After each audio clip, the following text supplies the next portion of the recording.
Today, I want to talk about how the shorts have once again doubled down on the entire meme stock basket with more crime. This time pushing the price down of all of the meme stocks and limiting the number of options that can be purchased solely based on an announcement by one of the companies. So stay tuned and let's make some money. And now I'm going to dive straight in with the key information. So, Rocket Astronaut tweeted saying these losers can't help themselves. Bed Bath & Beyond had some bad news, but these guys used that news to attack all of the meme stocks, AMC, GameStop and the others. These companies are obviously in completely different sectors and have nothing to do with Bed Bath & Beyond, but yet they somehow reacted at the exact same time with the exact same result. This obviously proves the existence of the meme stock basket, and these hedge funds are shorting all of these companies all at the same time with the exact same instruments. Because these companies that are in completely different sectors to one another all react the exact same way at the exact same time when one of these companies has positive or negative news. You can see from these charts that around 7:30 to 8:30, Bed Bath & Beyond fell from $3.20 per share all the way to lows of $2.10.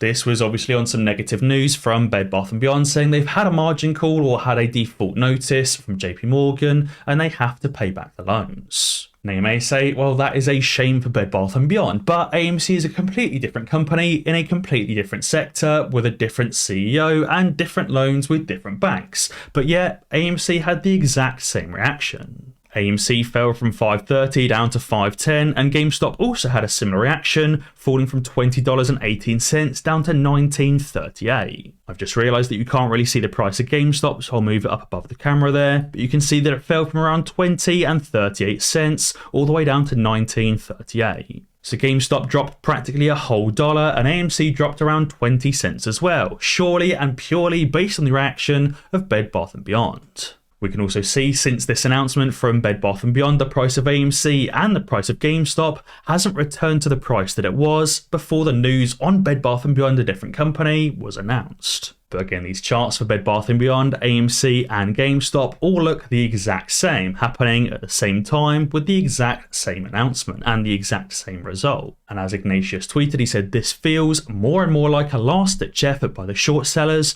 to finally crash the basket of shorted stocks, going all in, before they, the short sellers, get obliterated.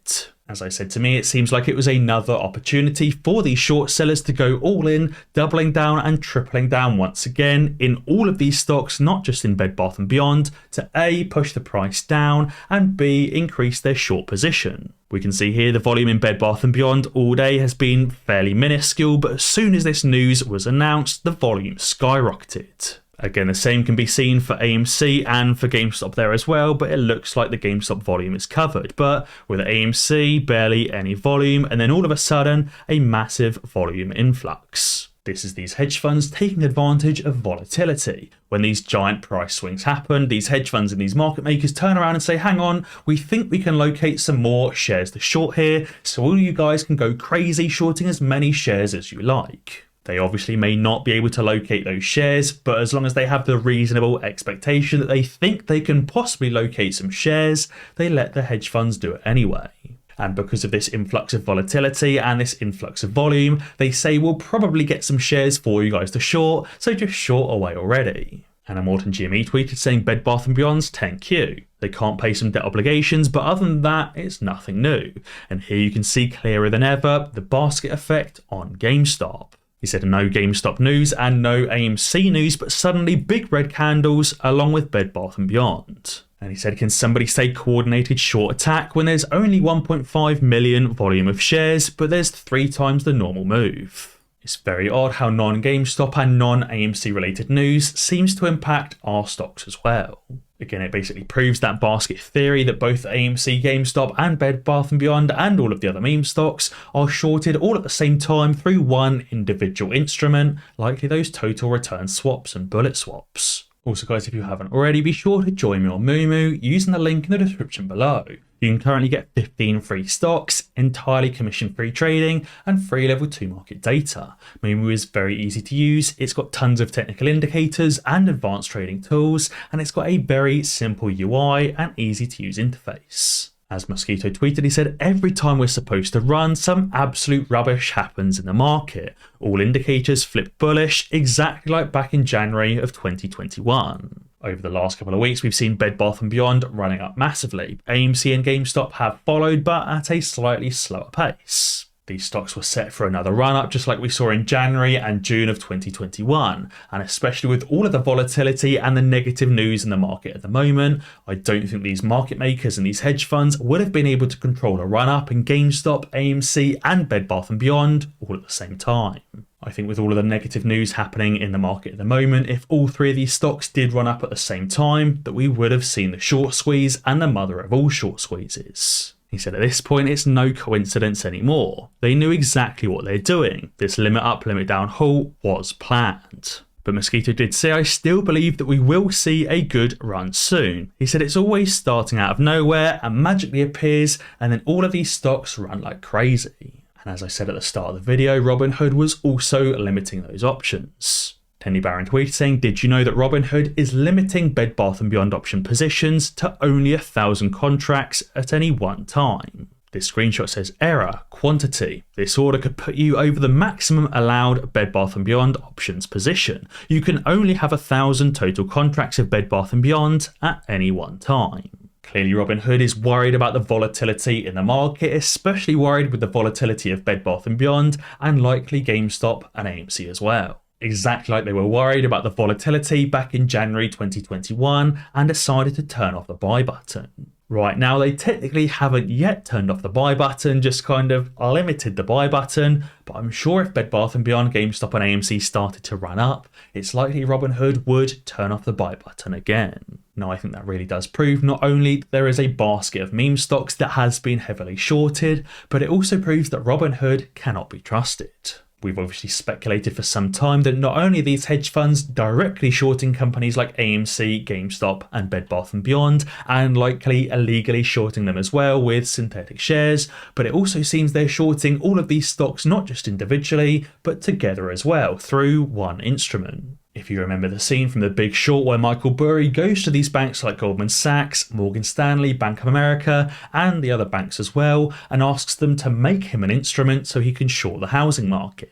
This is effectively the exact same thing, but for meme stocks instead. Obviously, Citadel and other hedge funds have gone to these major banks, whether it's Goldman Sachs, Bank of America, Credit Suisse, or whoever it may be, and asked them to create one individual instrument to short all of the meme stocks together.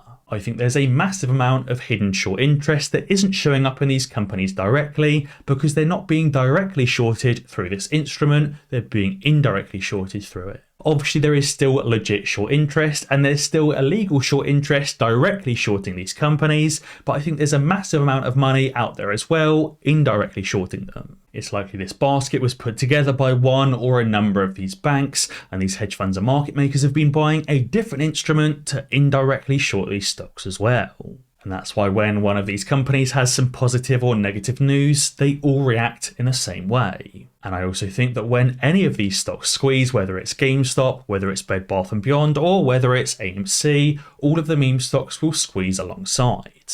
As all of these stocks are being indirectly shorted through this one individual instrument, shorting the entire basket of stocks, when one stock squeezes and the hedge funds get liquidated, all of the stocks will squeeze. And speaking of Robinhood, Robinhood must also face a customer lawsuit alleging that it hid trading costs, and this was from January of 2023.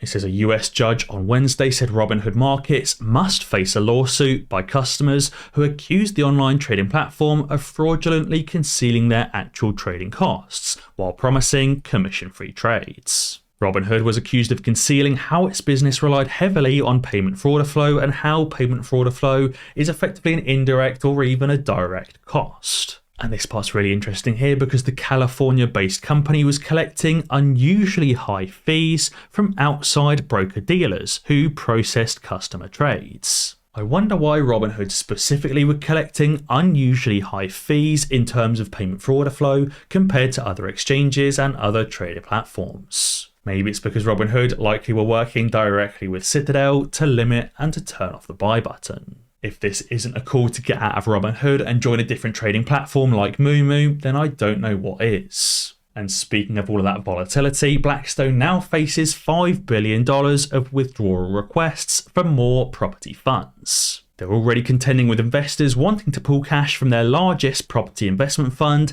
and now they've got $5 billion of requests from a second property fund. It says Blackstone is facing more than $5 billion in redemption requests from another set of property funds, adding to pressure on the world's largest alternative asset manager as investors try to pull out their cash. Blackstone Property Partners, a real estate offering for big institutions such as pension funds and endowment funds, is facing redemption requests equal to 7% of its $73 billion net asset value. And especially if Blackstone is leveraging that money like Citadel does, for example, using a 7-to-1 leverage ratio, that means Blackstone would have to sell off $45 billion worth of property to meet those redemption requests. So obviously back in December, Blackstone limited those investor redemptions from its first fund, effectively gatekeeping $69 billion. And now with their second fund, they're facing additional withdrawals from their $73 billion fund, and they're likely to restrict those redemptions as well. So it seems that investors aren't just trying to withdraw their money from Citadel, they're also trying to withdraw money from Blackstone as well. And the case is in re Robinhood order flow litigation, US District Court, Northern District of California. And finally, something that I think really tells you exactly where the market is going and exactly what this current market is similar to is this tweet from Lit Exchange. This is the founder of an investment firm plunged to his self-delete from a Manhattan rooftop bar. Law enforcement sources told the New York Post that police were called to his home twice in 2008 over domestic disputes with his wife. And one of the arguments was over finances. And it seems he was now having arguments again with his wife as they filed for divorce on Tuesday. So basically this founder of this investment firm is in the exact same position right now than he was in 2008, having arguments with his wife about their finances. It seems this guy has either been long on the entire market in the entire of 2021 and 2022 and is just about to be liquidated. Either that or he's potentially been shorting meme stocks and he knows they're about to squeeze. But guys, be sure to let me know what you think down in the comments below. And as always guys, be sure to ding that notification bell because that way you'll be alerted when I upload a new video. Cheers.